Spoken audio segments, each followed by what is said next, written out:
안녕하세요. 사연에 빠지다의 DJ 민영입니다. 오늘 사연은요, 평생 굳은 일도 마다하지 않고 자식들만 바라보며 힘들게 키워놨더니 뻔뻔하게 부모를 돈줄로만 바라보는 자식들에게 본때를 보여준 어머님의 사연입니다. 오늘의 사연 시작해볼게요.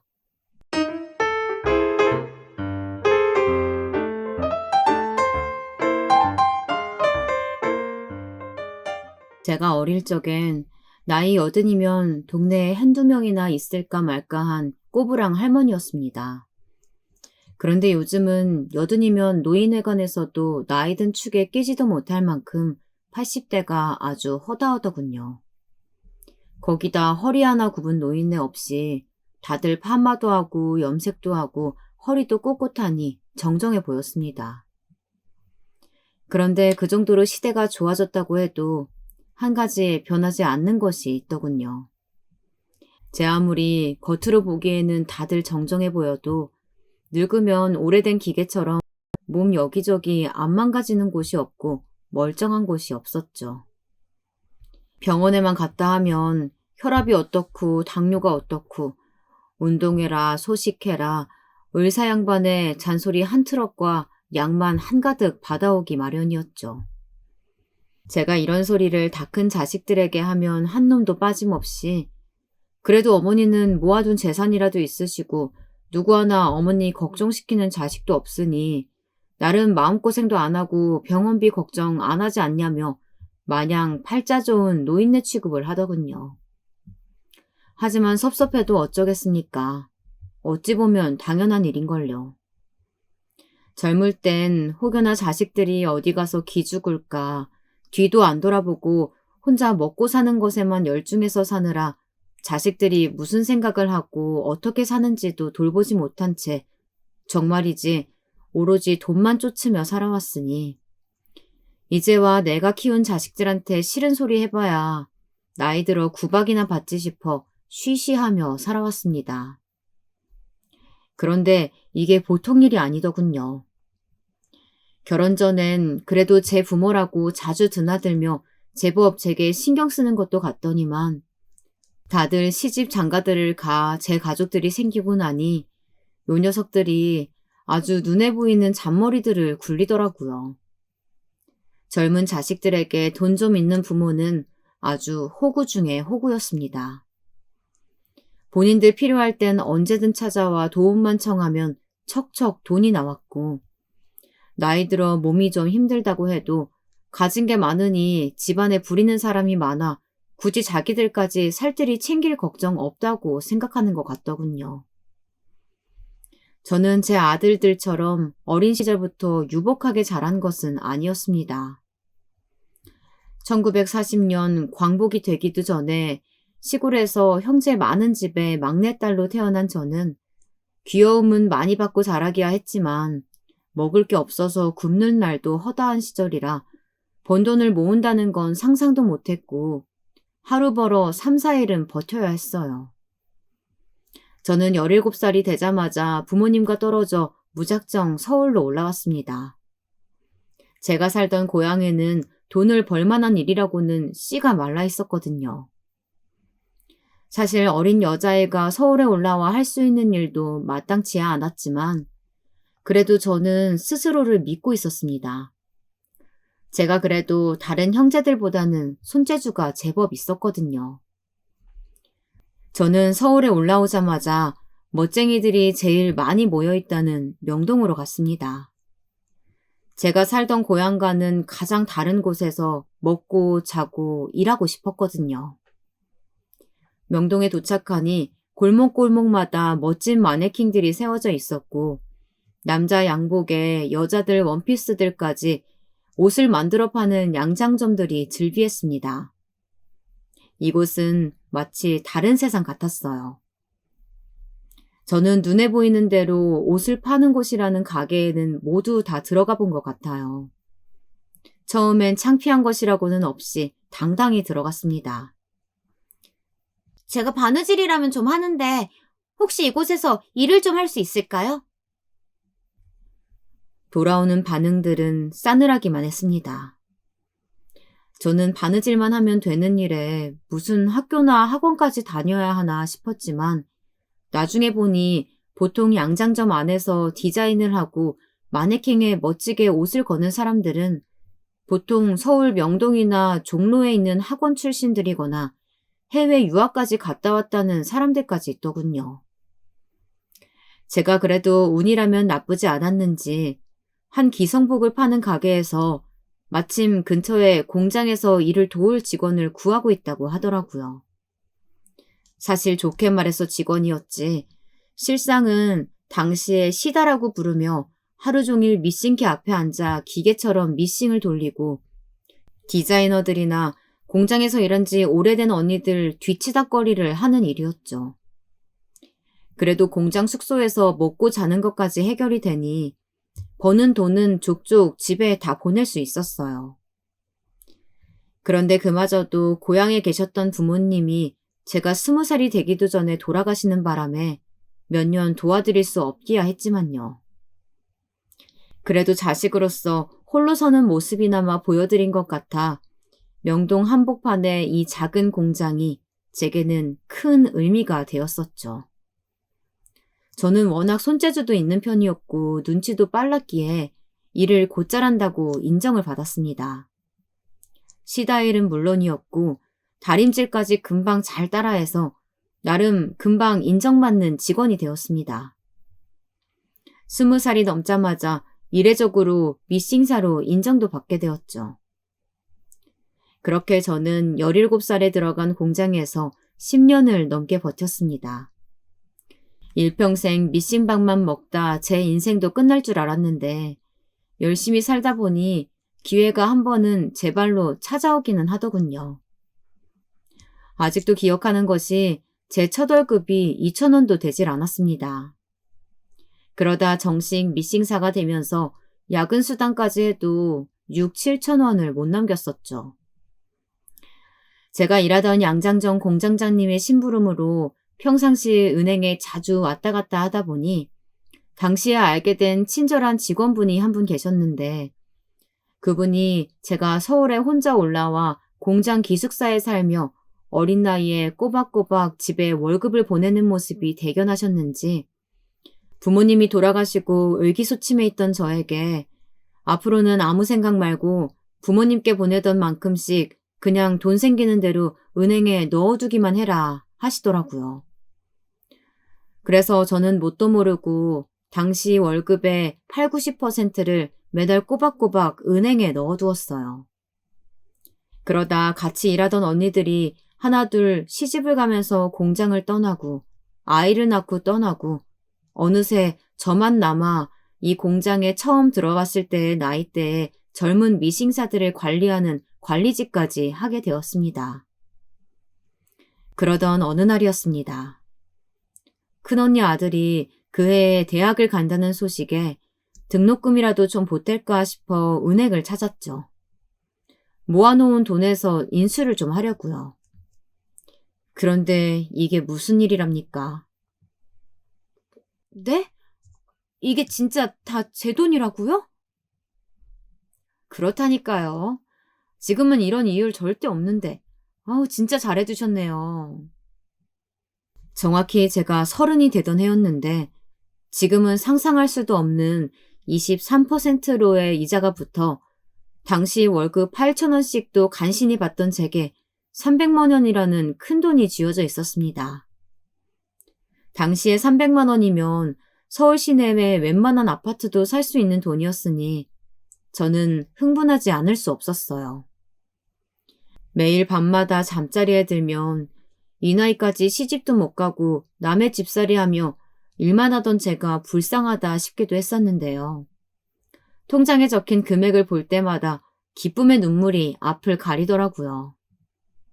그렇게 저는 곧바로 서울 시내에 10평대 아파트를 하나 사고 나머지 돈으로 동대문 반지하에 작은 봉제 공장을 차렸습니다.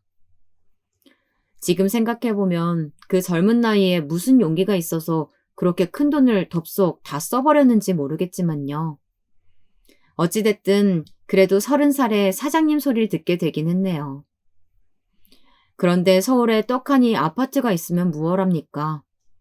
그때부터는 정신 차릴 틈도 없이 공장 일에만 몰두하며 돈 버는 일에만 빠져 지내다 보니 시간이 가는 줄도 모르고 일만 했습니다. 워낙 젊은 나이이기도 했고 결혼도 안 한 처녀였으니 주변에서 제가 잘 될 거라고는 아무도 기대하지 않았죠. 심지어 저희 형제들도 행여나 힘들게 번 돈 날리기라도 할까 걱정들이 이만저만이 아니었습니다. 하지만 저는 해냈습니다. 동대문에 5평도 안 되던 반지하 봉제 공장은 어느새 1층 그리고 지하까지 모두 쓸 수 있는 2층짜리 공장으로 성장했습니다. 굳이 비결을 찾아보자면 오랜 시간 공장에서 일하면서 사람 보는 눈을 좀 키웠달까요? 공장에서 일하는 직원들은 나이나 학력, 성별 상관없이 오로지 실력만으로만 뽑았습니다. 그리고 공장에서 일하는 사람들을 공순이라고 부르거나 시다라고 부르던 명칭들도 제 공장에서는 절대 통용되지 않았죠. 월급은 조금씩이라도 매년 올려주었고 야근 수당은 정직하게 계산했습니다. 그러자 자연스레 처음 공장을 시작할 때 함께했던 직원들이 새로 공장을 이전할 때까지 함께할 수 있었죠. 그렇게 정신없이 살다 보니 어느새 제 나이는 30 중반을 달리고 있더군요. 제 인생에 돈은 좀 들어와도 남자복은 없나 보다라고 생각하고 결혼은 아예 반쯤 포기하고 정신없이 일만 하며 살던 와중에 제게도 좋은 인연이 찾아오긴 하더라고요. 공장을 하며 알게 된 동대문 의류상가의 직원이었던 남편을 만나 몇 개월 뜨겁게 연애를 하고 결혼을 했습니다. 당신은 나이도 많고 억세기만 한 나 같은 여자가 뭐가 좋아서 결혼했어? 당신처럼 눈에 불을 켜고 죽기 살기로 돈 벌면서 밥도 그렇게 많이 먹는 여자는 처음 봤거든. 근데 난 그게 되게 이뻐 보이더라고. 역시 여자 보는 눈이 있네. 저희는 늦은 나이에 만난 만큼 남들보다 더 열심히 서로를 아껴주었습니다. 안타깝게도 100년 해로는 하지 못하고 남편은 7순을 넘기자마자 갑작스레 뇌경색으로 쓰러져 하늘나라로 가버렸지만 그 직전까지도 남편은 집 앞 시장만 가도 제 손을 꼭 잡고 다녔어요. 지금이야 시부모님들이 돈 잘 버는 며느리라면 다들 업고 다닌다지만 제가 젊을 당시만 해도 아들 가진 부모들이 어디 돈만 버는 여자를 예뻐했어야 말이죠. 아이고, 아무리 나이가 많다 해도 적당히 많아야지. 어머니, 제 나이는요. 저도 남자 나이치고 많아요. 남자랑 여자랑 같아? 29만 돼도 내가 어떻게 차만은 보겠어. 근데 계란 한 판이 넘잖아, 계란 한 판이. 사실 시부모님은 제가 나이가 많다는 이유만으로 처음부터 결혼을 반대하셨습니다. 어머니, 제가 나이가 좀 많아도 지금까지 부지런히 살아서 건강해요. 어머니 원하시는 아들 꼭 낳아드릴게요. 아마 저도 남편이 너무 좋아서 그랬겠지만 그때는 무슨 자신감으로 그런 소리를 쉽게 했는지 정말 모르겠습니다. 이거 받아라. 이게 뭐예요, 어머님? 내가 아주 용한 데서 큰돈 주고 해온 거야. 이거 설마 부적이에요? 부정타니까 얼른 집어넣어. 아, 네. 물론 결혼 허락을 받겠다고 저도 큰 소리를 치기야 했지만 결혼식 당일 손님을 맞이하느라 바쁜 와중에도 어머님은 제 한복 속에다가 불쑥 웬 부적까지 넣어주셨습니다. 호텔 들어가면 오른쪽 베개 밑에 이걸 꼭 넣어. 그리고 네가 그 베개를 꼭 베고 자야 한다. 오른쪽. 꼭 오른쪽이야. 까먹으면 안 돼. 알았지? 제가 아무리 나이가 많아도 그렇지 첫날 밤부터 아들 생기게 하는 부적이라뇨. 정말이지 부담스러워서 그날은 한숨도 제대로 자지 못했습니다. 결국 저는 신혼 내내 아들 타령을 듣다 지쳐 봉제 공장 일을 하면서도 아들 둘을 연년생으로 낳아 그토록 아들 타령하시던 시부모님께 아들들을 던져두고 다시 일에만 몰두했어요. 어쩌겠어요. 아들들도 너무 예쁘고 사랑스러웠지만 그때 당시만 해도 제 공장엔 제가 없으면 무슨 큰일이라도 날 것만 같았으니까요. 제가 40 중반을 넘어설 때쯤 동대문에서 옷 좀 판다 하는 상인들은 모두 다 저희 공장에서 옷을 만들어다 쓴다 해도 과언이 아니었습니다. 그만큼 제 사업은 번창해 나갔죠. 남편도 어느새 본인이 하던 가게도 접고 제 일을 도와야 할 정도로 바빴으니까요. 그러다 언젠가부터 사람들이 각자 휴대폰을 한 대씩 들고 다니는 시대가 오더니만 모든 게 아주 급변하기 시작하더군요. 제가 하던 봉제 공장과 옷 도매 상인들도 하나둘 사정이 예전 같지 않아지기 시작했고, 그때 저는 이제는 다른 삶을 준비해야겠다 싶었던 시기였습니다.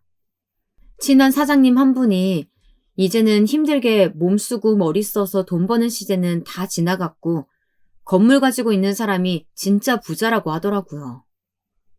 저는 그 말 한마디에 귀가 솔깃해 그 길로 공장을 다 정리하고 가지고 있던 재산들까지 모두 정리해서 친한 공인중개사 언니 소개로 강남에 건물 하나, 마포에 오피스텔 건물 하나를 매입했습니다. 그때도 하나 깨달은 것이 있었죠.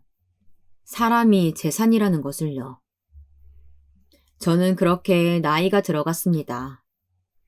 저는 그때까지만 해도 제 인생에 대한 만족도는 과분하다 못해 넘쳐 흘렀습니다. 남편과 자주 해외여행도 다녔고 아들들이 하고 싶다는 일이라면 그게 뭐든 간에 밀어줄 수 있을 만큼의 능력이 됐으니까요. 인생이라는 게 남들에게 내세우기 위한 학벌이나 직장이 중요한 것만은 아니라는 것을 누구보다 뼈저리게 느끼며 살아온 저로서는 아들들이 악착같이 고생하면서 살지 않기를 바랬습니다.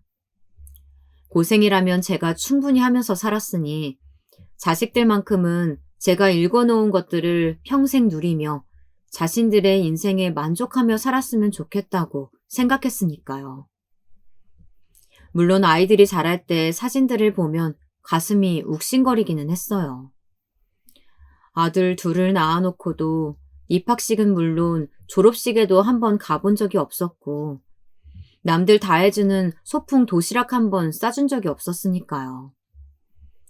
그래도 저는 돈 버느라 좀 챙기지 못했다고 마치 죄인이라도 되는 것처럼 아이들에게 미안한 마음을 갖고 사는 엄마가 되고 싶지는 않았어요. 먹고 싶은 게 있는데 사주지도 못하고 배우고 싶은 게 있다는데 가르치지도 못하는 부모가 되고 싶지는 않았으니까요. 그런데 자식들도 다 장가를 보내고 언제나 제 곁에 있어줄 것만 같던 남편마저 죽고 나자 저는 지금까지 단 한 번도 느껴본 적 없었던 새로운 감정들이 휘몰아치더라고요. 이 넓은 세상에 홀로 덩그러니 남겨진 것처럼 자꾸만 외롭고 순간순간 서러워졌어요. 어머니, 저희 왔어요. 할머니! 아이고, 우리 손주. 식사는 잘 챙겨 드시죠? 이거 저희가 하와이 갔다가 어머니 생각나서 사왔어요. 하와이? 너희 하와이 갔다 왔니? 네. 요즘은 애들이 국내에서 영어 학원만 다녀서는 안 돼서요. 배운 걸 직접 써먹어봐야 빨리 늘죠. 안 그래도 몇 주 동안 전화 한 통도 없길래 무슨 일이라도 있는 건가 걱정이 되던 참이었는데 웬일로 연락도 없이 집에 찾아온 큰며느리는 하와이 여행에서 제 생각이 나서 사왔다며 머플러와 선글라스를 꺼내놓더군요. 큰며느리는 둘째 며느리와 달리 머리가 명석하고 눈치가 빨랐어요. 사실 저는 젊은 시절부터 지금까지도 제 옆에서 살랑살랑 입 바른 소리만 하는 사람보단 말수가 좀 적더라도 속이 깊고 차분해 보이는 사람들을 신용했죠. 그런 면에서는 저는 사실 둘째 며느리가 더 마음에 들었습니다. 둘째는 좀 나긋나긋한 성격은 아니었지만 입 바른 소리도 할 줄 몰랐고 겉과 속이 같아 보였거든요. 집안이 평화롭게 돌아가기 위해서는 큰며느리와 둘째 며느리가 좀 바뀌었으면 좀 더 나았을 텐데 하는 생각이 들기도 했지만요. 사람 일이라는 게 제 마음대로 되는 것이 아니라는 것은 누구보다 잘 아는 나이였으니 그러려니 하며 다들 내 자식이니 포용하고 이해해주자는 마음으로 살았습니다. 하와이가 좋긴 좋더라고요. 얘도 너무 좋다면서 오기 싫다고 하더라고요. 그래? 그리고 확실히 원어민들하고 며칠 생활해보니까 영어가 부쩍 늘었어요. 눈치라면 빠삭한 제가 큰며느리의 의도를 모를 리 없었습니다. 몇 개월 전부터 눈에 띄게 전화도 자주 하고 제가 좋아하는 음식이며 제게 필요한 것들도 알아서 척척 사들고 자주 오더라고요. 어머니, 꼭 제 아들이어서 하는 말이 아니고 얘가 머리가 좋아요. 영어학원에서도 이 정도 실력이면 영어권 날아가서 공부해도 금방 적응할 거라고 하더라고요. 올 때마다 손주 녀석 유학 이야기를 슬그머니 한 번씩 꺼냈으니 제가 모를 리 없었죠. 이제 막 학교 들어간 애를 외국에 보내면 얘가 지가 한국 사람인 줄이나 알겠어? 큰며느리는 평소에도 워낙 귀가 얇고 허황됐으니 저는 또 저러다 말겠거니 하고 대충 넘겼습니다. 큰아들 내외는 결혼하자마자 제가 가진 건물에서 큰 고깃집을 하다가 한번 말아먹고 지금은 아들이 전공을 살려 망해먹은 바로 그 고깃집 자리에서 안경점을 하고 있습니다. 저는 아들 녀석에게 좀 도움이 될까 싶어 건물에 안과도 2개나 입점을 시켰는데 지금도 제게서 생활비를 꼬박꼬박 타가고 있는 걸 보면 가게가 잘 굴러가고 있는지는 알 수가 없었죠. 어릴 때부터 첫째 아들은 장남이라고 하기엔 원래도 좀 철이 없었고 덤벙거리는 편이다 보니 어찌 보면 눈치 빠르고 얍삽한 며느리가 나을지도 모르겠다 싶기도 하면서도 너무나 속이 빤히 보이다 보니 제 눈에는 그런 점이 곱게 보이지만은 않았습니다. 사람의 속내가 어쩐지 깨끗해 보이지는 않는달까요. 그래도 옛말에도 곰보다 여우가 낫다고들 했으니 그 속마음이 어떨지 몰라도 그래도 자기 남편이나 자식을 위해 다 잘 살아보겠다고 이 늙은 시어머니에게 아부도 하고 나름 예쁨도 받아보려고 하는 것이니 저도 받아주자 싶었습니다.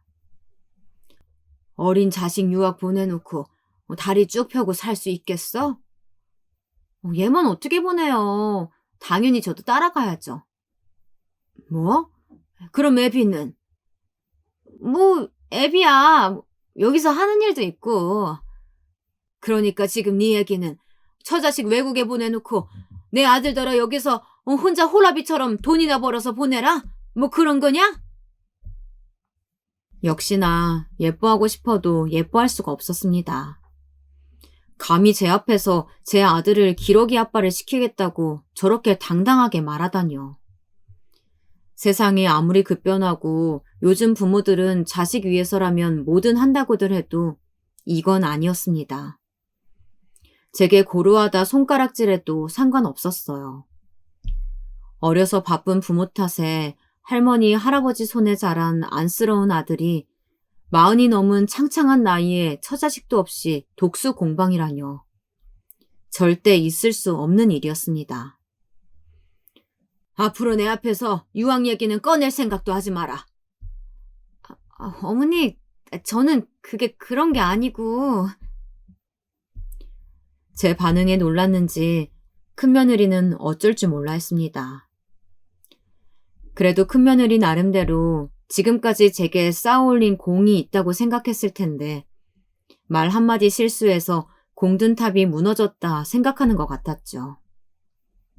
저는 어디 좋은 학원이나 하나 더 알아봐서 얘기하라고 엄포를 놓았습니다. 학원비 정도야 얼마든지 내주겠다고요.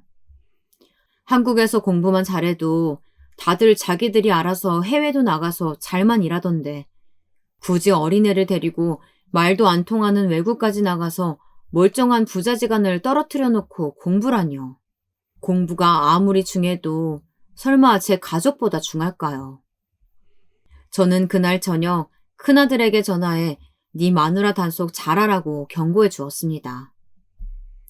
저도 손에 돈 좀 쥐고 있다고 자식들을 제멋대로 쥐락펴락하고 싶지는 않았지만 제 자식들만 있는 것이 아니었으니 그 또한 생각보다 쉽지 않더라고요.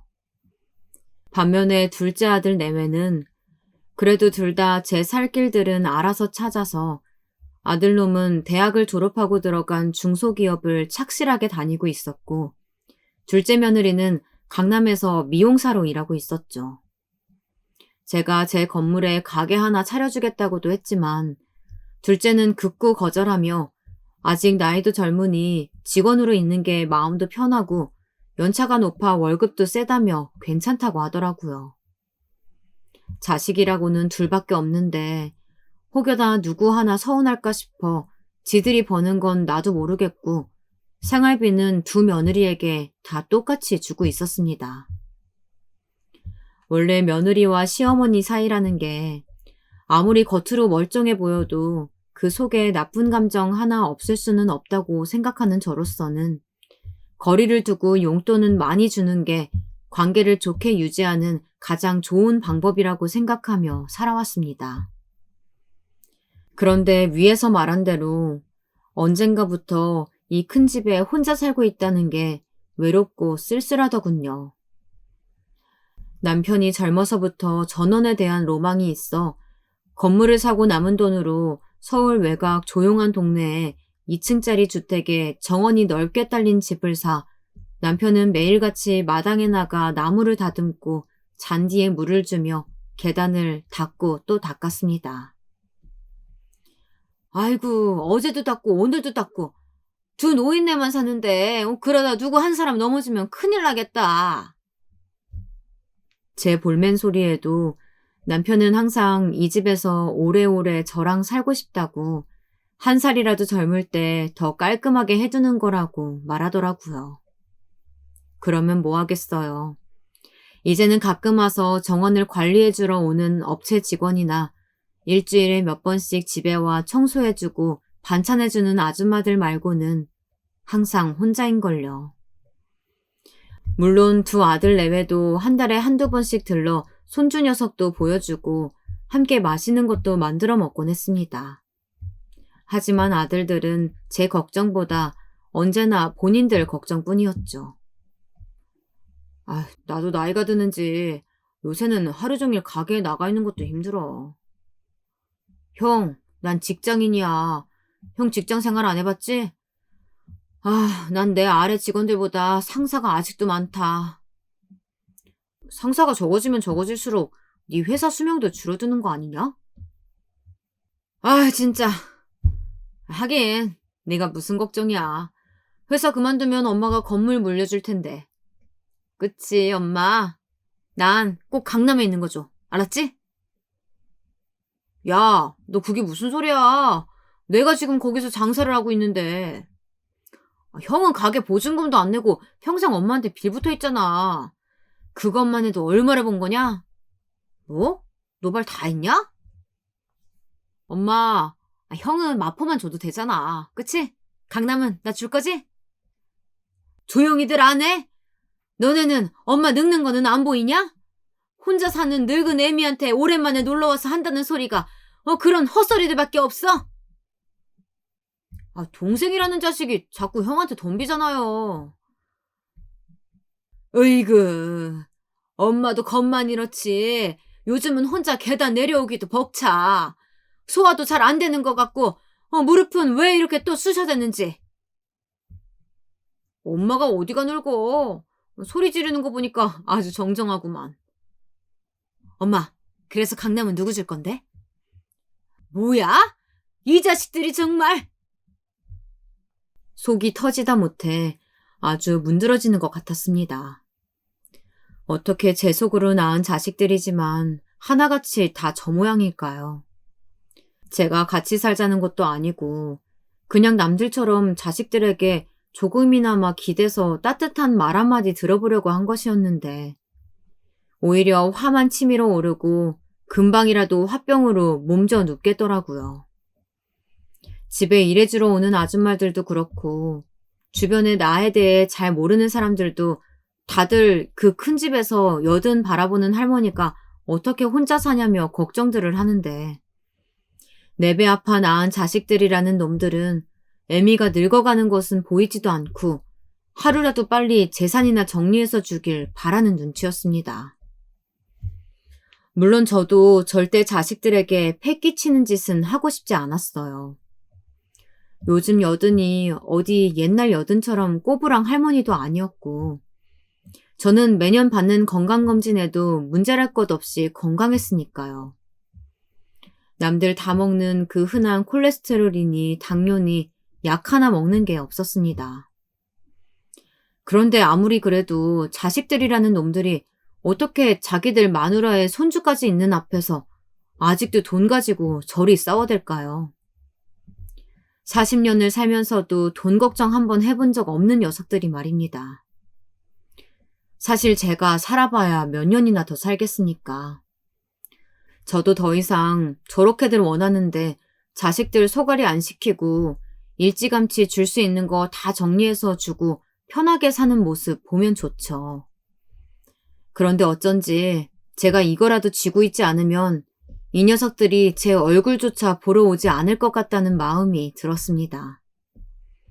딸이라도 하나 있었으면 일이 허전하고 외롭지 않았을까 싶은 마음이 들기도 하다가도 어쩌면 녀석들 어릴 때 제품에 안아 키우질 않아 어미정을 모르는 건가 싶기도 했습니다. 엄마, 맛있지? 내가 엄마 주려고 저기 유명한 데서 사왔다니까. 아이고, 우리 작은 아들이 웬일이래? 내가 엄마를 이렇게 생각한다니까? 형은 이런 거 안 사오지? 또 시작이다. 여기서 형 얘기가 왜 나와? 엄마도 잘 생각해봐. 형은 한번 망해먹은 적이 있잖아. 나는 이렇게 성실하게 회사 생활하는 거 보면 몰라? 얼마나 성실한지? 아유, 그렇지. 이게 아주 속셈이 따로 있었지. 아니, 나야 엄마 보고 싶어서 왔지. 도대체 언제 철들래? 이혜미는 너네 나이에 건물을 샀어. 알죠. 우리 어머니 대단하신 거. 그런 얘기나 듣겠다고 한 이야기가 아니었는데 제 아들 녀석들이었지만 정말이지 철딱선이라고는 없었습니다. 그러던 어느 날이었습니다. 제가 아무리 이 나이에도 특별히 아픈 것 없이 건강한 체질을 타고나기야 했다지만 몇십 년을 그 어두운 지하에서 밥 먹는 시간을 빼고는 하루에 10시간씩 매일 앉아 미싱을 돌렸으니 허리와 무릎, 손목, 온몸의 뼈란 뼈들이 날씨만 굳으면 시리고 저려왔어요. 앉았다가 일어나는 것도 힘들 정도로 말이죠. 그날은 새벽부터 비가 내려서 컨디션이 좋지 않아 내내 위층에 누워만 있었는데요. 배가 좀 고픈 것 같아서 아래층으로 내려오다 그만 발을 헛디뎌 그대로 굴러떨어지고 말았습니다. 정신은 말짱했는데 아무래도 이제 쓰임을 다한 몸이라 그런지 영 몸에 힘이 들어가지 않아 도저히 몸이 일으켜지지 않더라고요. 휴대폰도 위층에 그냥 두고 내려왔으니 방법이 없었죠. 어머, 괜찮으세요? 그날 일주일에 2번씩 청소와 반찬을 만들어주러 오는 아줌마가 오지 않았다면 저는 꼬박 하루를 그 자리에 누워 있었을지도 모릅니다. 아니, 어쩌면 넘어지면서 살짝 바닥에 부딪힌 머리가 뇌진탕을 일으켜 그대로 깨어나지 못했을지도 모를 일이었죠. 그전까지는 몸도 성하고 돈도 있으니 혼자 살아도 전혀 아무 문제 없을 거라고 생각했습니다. 지금껏 뭐든지 씩씩하게 살아왔는데 나이 들어 자식들 도움을 받는다는 건 상상도 해본 적이 없었죠. 은연중에 이런 이야기를 남편에게 하거나 주변 사람들에게 하면 아직 젊어서 그렇다. 더 나이 들어 몸이 제 마음대로 안 되면 그게 그렇게 마음처럼 쉽지 않을 거라고 했었는데 그때는 귓등으로 들어오질 않던 말들이 그날 계단 밑에 고꾸라져 발가락 하나 제 마음대로 어쩌질 못하고 있으니 순간 이러다 고독 쌓을 수도 있겠다 싶더군요. 아줌마의 연락을 받은 큰아들이 득달같이 달려와 저를 데리고 병원에 갔습니다. 그렇게 저는 하루를 꼬박 입원해 검사를 받았죠. 제 엑스레이 사진을 본 의사는 놀라 걱정스럽게 말하더군요. 지금까지 겉은 멀쩡하셨을지 모르겠지만 뼈들이 굉장히 많이 녹슬었어요. 젊을 때 몸으로 하는 일을 많이 하신 분들이 거의 이러신데 이러면 잘못 넘어지시면 정말 큰일 나요. 지금껏 병원에 수없이 드나들었지만 이런 경우는 처음이었습니다. 무릎을 덮고 있던 쓸개골이 가루로 부러져 지금 당장 입원을 하고 수술을 해야 한다고 하더군요. 무릎이 건강한 사람들은 그 정도를 가지고 부러지진 않는데 제 무릎 상태가 워낙 좋지 않아 약간의 충격에도 부러진 것 같다고 하더라고요. 저는 그날 바로 입원을 하고 이런저런 검사들을 받았습니다. 남편이 죽기 전까지는 항상 둘이 병원을 함께 다녔으니 자식이라고 해도 병원에 한번 따라와 본 적이 없었던 큰아들은 이런 경험이 처음이라 어쩔 줄 몰라 하며 우왕좌왕하더군요. 여기저기 접수대를 돌아다니며 간호사들을 붙잡고 있는 아들을 보고 있자니 부모가 나이 들어 괜히 고생을 시키는구나 싶어 미안한 마음이 들었어요. 잠시 뒤 병원에 올라가자 손주를 친정에 맡기고 큰며느리가 왔더라고요. 제가 제일 좋아하는 과일을 이것저것 예쁘게 잘라서요. 입맛이 없어 조금 먹다 고단했는지 금방 잠이 들었습니다. 그런데 병실 밖에서 잠결에 이런저런 이야기 나누는 소리가 들려 잠에서 깼습니다. 목소리를 들으니 둘째 내외도 온 것 같았어요. 그리고 제가 수술을 받고 나서도 일주일 정도는 입원해야 하고 퇴원을 해서도 아무래도 곧바로 거동이 힘들 수 있으니 계단이 있는 집에서 지내시기에는 무리라는 이야기들을 하는 것 같더군요. 저희는 아무래도 매일 출근해야 하고 우리 집보다는 그래도 형님 댁이 훨씬 넓으니까 당연히 형님 댁으로 모셔야죠. 나 요즘 형네 가게도 자주 나가고 애도 아직 어려서 정신없어. 그럼 아무도 없는 빈집에 어머님을 혼자 계시게 둬요? 동서는 어머님한테 꼬박꼬박 생활비도 받았으면서 자기 하고 싶은 일까지 다 하고 명절 때는 항상 뒷전이더니 어쩜 이런 상황에서 본인만 생각해? 자기 하고 싶은 일이라뇨. 어머님께서도 평생 일하셔서 은근 며느리 일하는 거 좋아하시니까 저도 어쩔 수 없이 하는 거죠. 그리고 어머니 성격에 애도 아직 없는 제가 일 안 하고 집에서 놀고 있으면 저 가만히 두시겠어요? 하긴 그건 그래. 나도 애 때문에 정신 없는데 일 안 한다고 툭하면 이거 해와라 저거 해와라 시도 때도 없이 불러내시잖아. 이 상황에서 며느리들이 지금 시어머니 흉보는 거냐? 생활비에 용돈까지 매일 척척 주시는 건물주 시어머니가 최고랄 땐 언제고. 그거야 어머님이 건강하실 때 얘기지. 아무튼 우리 집은 안 돼. 그러면 어떡해? 그냥 우선 어머님 집으로 모시고 나랑 동서랑 번갈아 가면서 갈까? 주말에는 아들들이 좀 가고. 형님, 저는 평일은 힘들어요. 어머? 언제는 미용실 평일에 쉬어서 주말에는 못 온다며?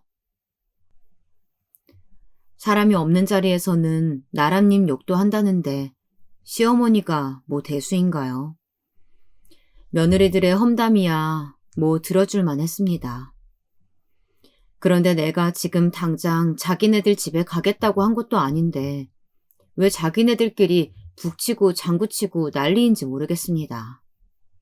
제가 돈이 있는데 어디 할 짓이 없어서 며느리들 시중까지 들게 할까 봐요.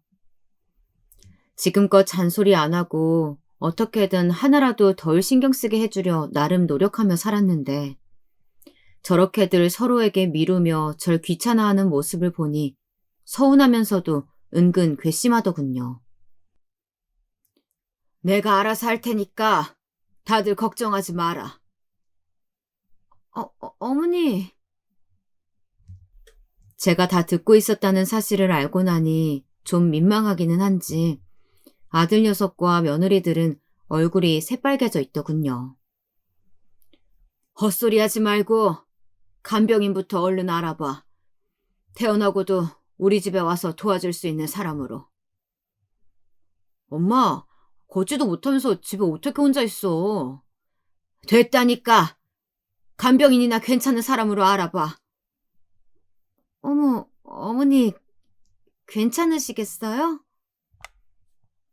화가 나고 서운한 마음이 생길수록 제 얼굴은 점점 더 굳고 목소리에는 힘이 실렸습니다.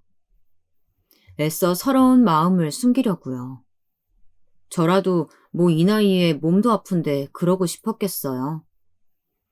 하지만 젊을 때부터 누구에게 기대고 도움받고 하는 것이 익숙지가 않아서 그런지 괜한 자존심을 부리게 되더라고요. 다 필요 없다. 내가 알아서 할 수 있다. 이런 마음이 들어서요. 그런데 이게 제 마음 같지 않더군요. 수술을 잘 끝내고 퇴원을 하고 나오자마자 아무래도 2층에서만 생활하기에는 불편할 것 같아 1층 방으로 짐도 다 옮기고 간병인도 구했습니다.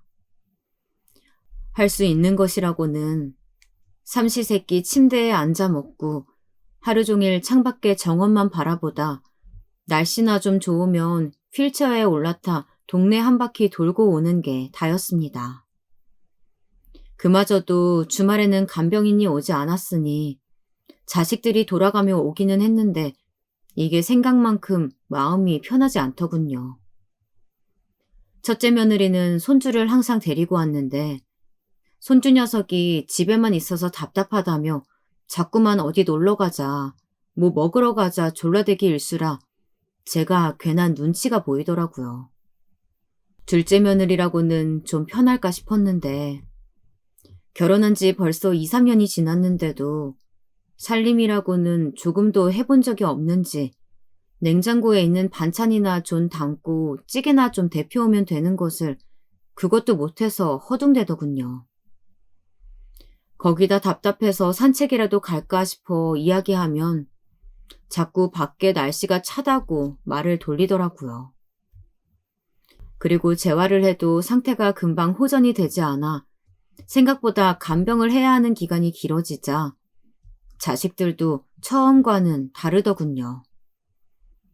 왔다 가도 점심때만 되면 급한 일이 생겼다고 저녁상만 올려두고 가버리기 일쑤였고 형님, 오늘 저녁엔 형님이 와주신다면서요.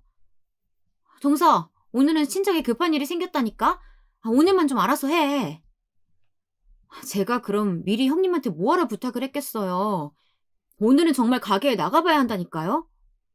저번 주에도 내가 하루 더 갔잖아. 동서, 자꾸 이런 식이면 나도 곤란해. 그럼 미리라도 연락을 좀 주셨어야죠. 나랑 이렇게 실랑이 할 시간 있어? 빨리 가게에 전화나 해. 오늘은 못 간다고. 어떨 땐 자기들끼리 통화를 하며 간병을 하러 오는 날짜를 조율하다가 다투기도 하는 것 같더라고요. 저도 이제 늙었는지 막상 또 그런 모습을 보고 있자니 미안하고 안쓰러운 마음이 들었습니다. 젊은 사람들이 주말에 얼마나 하고 싶은 게 많겠어요. 저는 그래도 항상 자식들이 올 때마다 미안하고 고생했으니 언제나 용돈을 쥐어주었죠. 제가 할 수 있는 것이라고는 항상 그것뿐이었으니까요. 그런데 그것도 처음에는 며느리들이 좋아하는 것 같더니 기간이 길어지자 그마저도 귀찮은 듯 보였죠. 그런데 그게 뭐 며느리들 잘못이겠어요? 제가 친부모도 아닌데 그 정도만 해줘도 저는 고맙다 싶었습니다. 못된 건 제 아들놈들이었죠. 처음에는 그래도 지들 마누라 따라 한 번씩 얼굴은 비추던 아들놈들이 언제부턴 다 지 마누라들한테 떠넘기고 오지도 않더군요. 다들 일이 바쁘다는 핑계를 대면서요. 저는 그제야 정신이 번쩍 들었습니다. 제가 자식들을 잘못 키워도 아주 된통 잘못 키웠다는 걸요. 그래봐야 제가 집에서 꼼짝도 못하고 있었던 게 고작 2달이었습니다. 제가 평생을 일해 번 돈이며 건물들이 마치 당연히 자기들인 것처럼 평생을 마음대로 펑펑 쓰고 대놓고 빨리 달라 염치 없이 굴어들 때는 언제고, 제 아들놈들이라는 놈들은 고작 80이 넘은 노모를 한 달도 제대로 모시지 못하는 못난 놈들이었습니다. 이제 좀 무릎이 회복돼서 그래도 집안에서만이라도 이동을 할 수 있게 되자 저는 주말에 오던 며느리들에게 이제 그만 와도 된다고 했습니다. 어차피 마음에도 없는 대리효도 저도 받고 싶지 않았거든요. 아이고, 속상하겠네. 그러니까 아주 자식 키워봐야 소용없어. 내가 아주 이 녀석들 버릇을 고쳐놓을 거라니까. 병문안을 온 친구에게 저는 지금까지 있었던 일에 대해 이야기하며 제가 아들들을 아주 잘못 키웠다 하소연을 했습니다. 그러자 친구는 요즘 애들은 우리 때랑 사고방식 자체가 다르다면서 웬만해서는 버릇 고치기 어려울 거라고 하더군요. 그래서 내가 다 수가 있어. 친구의 말이 맞았어요. 저처럼 재산을 꾹 쥐고 있는 노모도 한 달 거동 좀 불편하다고 그렇게들 귀찮아하니 말입니다. 저는 자식들에게 본때를 보여줘야 할 것 같아 결단을 내렸습니다. 지들이 제 자식이라는 이유만으로 제가 가진 모든 재산을 당연하게 받을 수 없다는 걸 보여줘야겠다 싶었죠.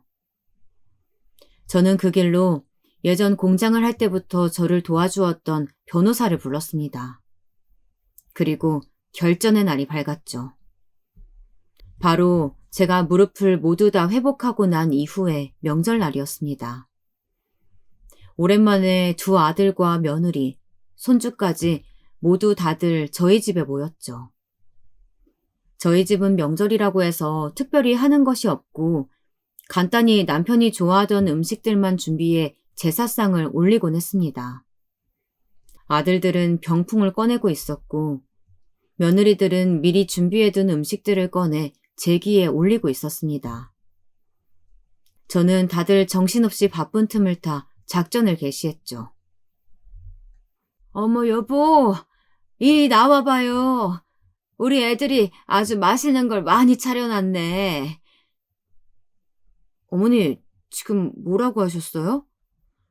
너희는 이렇게 맛있는 걸 많이 했으면 시아버지부터 좀 챙겨드리고 그래야지. 엄마, 왜 그래? 우리 지금 병풍 꺼내는 거 안 보여? 병풍? 병풍은 왜? 어머님, 저희 지금 아버님 제사상 차리고 있잖아요. 제사상? 너희 지금 무슨 소리야? 너희 아버지 방에 계시잖아. 제 어눌한 표정과 뻔뻔한 말투에 자식들은 모두 다 귀신이라도 본 듯한 얼굴이었습니다. 다들 입을 쩍 벌리고 있더군요. 지금 무슨 연극을 하고 있는 거냐고요? 놀라실 필요 없어요. 저는 아주 멀쩡하거든요. 좀 치사하긴 해도 제가 생각해낸 수가 바로 이것이었습니다. 치매에 걸린 노인처럼 굴어서 어느 자식이 제게 진심을 다하고 위하는지 확인해보고 싶었거든요. 제가 아무것도 모르는 어린아이처럼 변해버리면 더 이상 재산 좀 더 받겠다고 제 앞에서 연기할 필요는 없을 테니 진짜 모습을 보이겠다 싶기도 했고요. 이번에 변호사를 불러 유산 상속에 대한 유언장도 새로 작성했습니다. 물론 저도 웬만하면 두 아들과 며느리들에게 공평하게 나눠주고 싶었습니다. 하지만 최근 일을 통해 느낀 것이 하나 있다면 제가 죽기 전에 재산이라도 자식들에게 다 뺏기고 나면 앞으로 남은 제 여생이 너무나 쓸쓸하고 외로울 것 같다는 생각이 들었습니다. 뭐 사실 이제 와서 눈물 나는 효심을 바라는 것은 아니었어요. 지금까지는 좀 철없이 철부지로 살아왔대도 그래도 명색이 하나밖에 없는 어미가 하루아침에 아무것도 할 줄 모르는 어린애로 변해버린다면 자기들도 조금이나마 느끼는 것이 생겨 지금까지와는 다른 모습을 보여주기를 바라는 마음이기도 했습니다. 어쨌든 제가 세상을 떠나게 되더라도 남은 자식들은 서로를 돕고 위하며 살아가야 하는데 재산 조금 더 받겠다고 싸우는 꼴을 하늘나라에서 남편과 지켜보고 싶지는 않았거든요. 그렇게 되면 저도 먼저 간 남편을 볼 낯이 없었으니까요. 형, 엄마 좀 이상하지 않아? 그러니까 아까는 뜬금없이 나더러 어디 사냐고 묻더라니까? 아주버님께도 그러셨어요? 아까는 저더러 다른 사람 이름을 부르시면서 어머님은 잘 계시냐고 하시더라니까요. 아시잖아요. 저희 엄마는 저 어릴 때 돌아가신 거. 아무래도 어머님 이상해요. 역시나 그날 밤 제가 침실로 돌아가고 얼마 지나지 않아 자식들은 모여 긴급회의라도 하는 눈치더라고요. 이상하긴 뭘 이상해. 왜? 동서는 어머님이 치매라도 걸리셨을까봐 걱정돼? 그럼 형님은 걱정 안 되세요? 그래 여보, 나도 좀 걱정되던데. 아, 형님 설마. 뭐가? 어머니 치매 걸리신 게 오히려 잘 됐다고 생각하시는 거 아니죠? 뭐? 이 김에 어머니 요양원에 보내고 재산 다 빼돌리자 뭐 이런 거 아니냐고요. 자기야, 요양원은 너무했다. 요양원이 뭐 어때서? 그럼 자기가 회사 그만두고 어머님 모실 거야? 아, 그거야 아니지만 요즘 요양원이 얼마나 좋은데. 알아서 간병해주는 사람 있지. 밥도 꼬박꼬박 나오지. 웬만한 호텔보다 낫다니까? 그런가? 정말이지 더 이상 둘째 며느리의 말을 들어줄 수가 없었습니다. 평소 말수도 적고 생활력이 강해 욕심 많고 과소비 심한 큰며느리보다야 낫다고 생각했는데 제가 아주 잘못 생각한 것이었습니다. 아들들이 먼저 꺼내기도 전에 미리부터 요양원 얘기를 꺼낸 것도 모자라서 제 아들들을 부추기기까지 하다뇨. 너무 화가 나서 도저히 참지 못하고 제가 방문을 열고 나가려던 바로 그때였습니다. 동서, 미쳤어? 무슨 그런 소리를 해? 네? 뭐가요? 요양원이라니. 어머님이 얼마나 건강하신데 그런 소리를 하냐고. 아니, 형님도 아까 분명히 보셨잖아요. 어머니 이상하시긴. 연세 드시면 가끔 그럴 수도 있는 거지. 아무리 연세가 있으시다고 해도 뭐 치매 검사라도 한번 받아보시는 게. 동서, 이제 보니까 동서 무서운 사람이었네. 걱정하지 마. 어머니 치매면 내가 다 알아서 모실 테니까. 저는 정말이지 너무 놀라서 순간 눈물이 왈칵 올라왔습니다.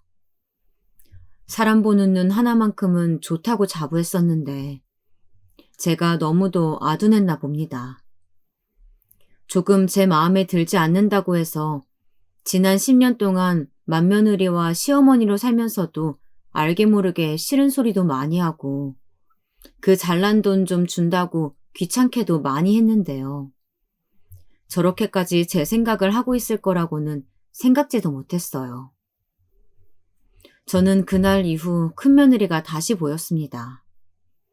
그리고 큰며느리도 그날 제 행동이 걱정됐는지 매일같이 집으로 찾아오더라고요. 제가 좋아하는 반찬은 물론이고 주말마다 저를 데리고 여기저기 나들이도 시켜주었습니다. 그리고 전보다 훨씬 더 살갑게 굴더라고요. 정말 아픈 부모를 간병하듯이 말이죠. 반찬 해주는 아줌마도 있는데 뭐하러 이렇게 매일 해와 힘들게. 반찬 이모 이제 오시지 말라고 했어요. 그래? 뭐하러? 어머님 연세도 있으시고 앞으로는 제가 이모 오시던 만큼 올게요. 반찬도 반찬이지만 어머님 걱정도 돼서요. 큰며느리는 그때 계단에서 굴러떨어진 게 마음이 쓰였다면서 손주도 이제 좀 컸고 앞으로는 자신이 제게 좀 더 신경을 쓰겠다고 하더라고요. 제가 마음 상할까봐 정신줄이 왔다 갔다 한다는 얘기는 꺼내지도 않고 말이죠. 큰며느리가 이렇게나 마음 씀씀이가 큰아인지 미처 몰랐었던 지난날이 후회되더군요. 힘 있을 때 더 잘해줄 걸 그랬다 싶었고요. 제가 앞으로 몇 년이나 더 살지는 몰랐지만 그래도 제가 유언장에 쓴 대로 앞으로 저를 더 살뜰히 챙겨줄 큰아들과 며느리에게 지금이라도 당장 제가 가진 모든 재산을 주기로 마음을 먹었습니다. 둘째에게는 앞으로도 주던 대로 생활비만 매달 주는 것으로 하기로 했죠. 그런데 하마터면 여우, 아니 꼬리 9은 달린 구미호에게 제 모든 걸 뺏길 뻔했습니다.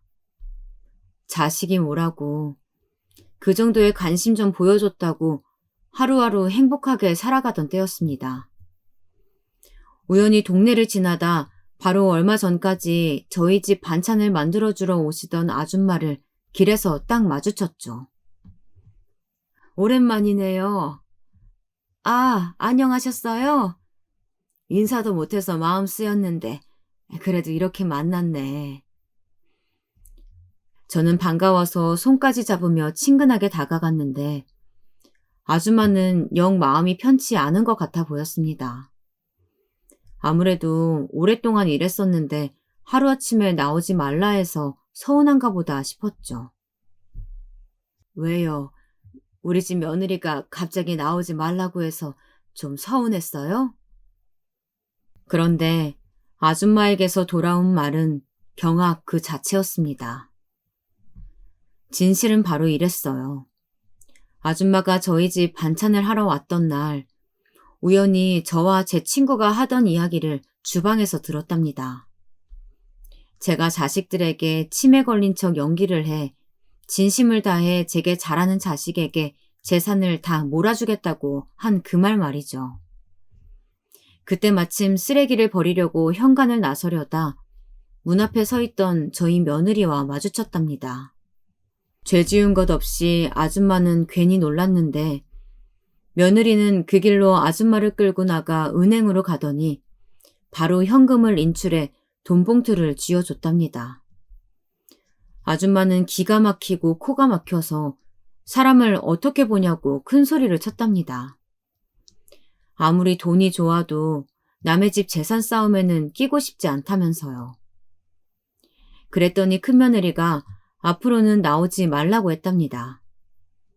어머니에게 혹여나 이상한 소리를 하면 자신이 가만두지 않겠다고까지 했다네요.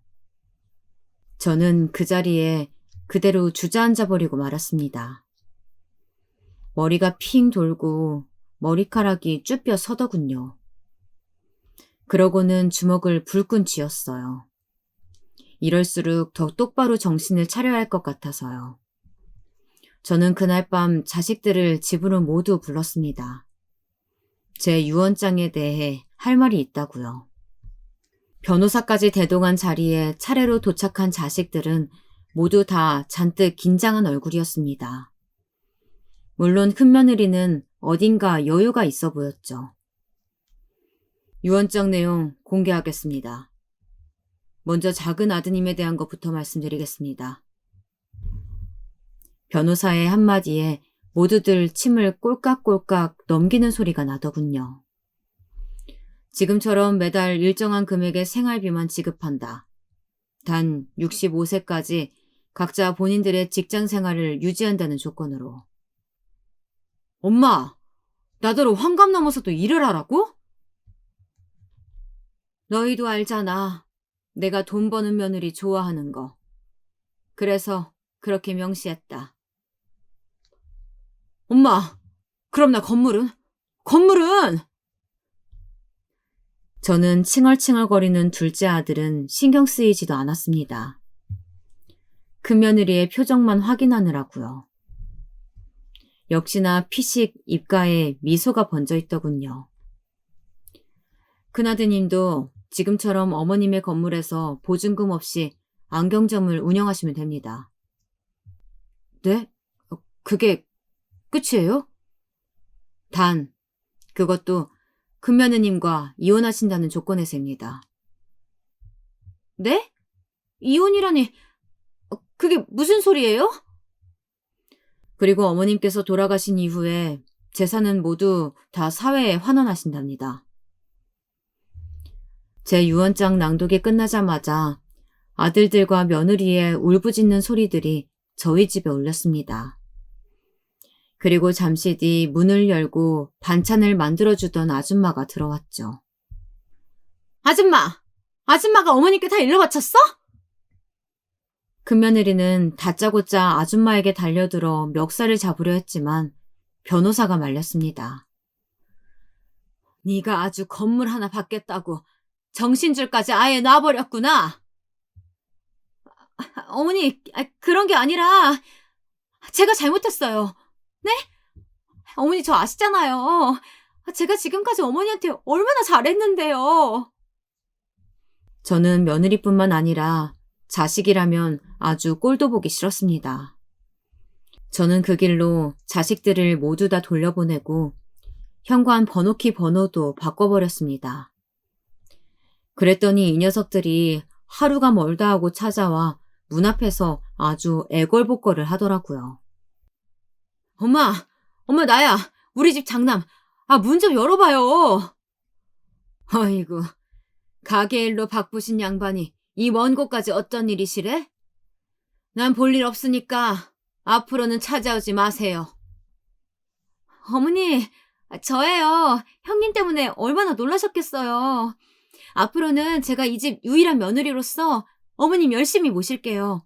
아니, 저희가 아예 이 집에 들어와서 어머님 살뜰히 모실게요. 유능하신 미용사님께서는 빨리 출근이나 하세요.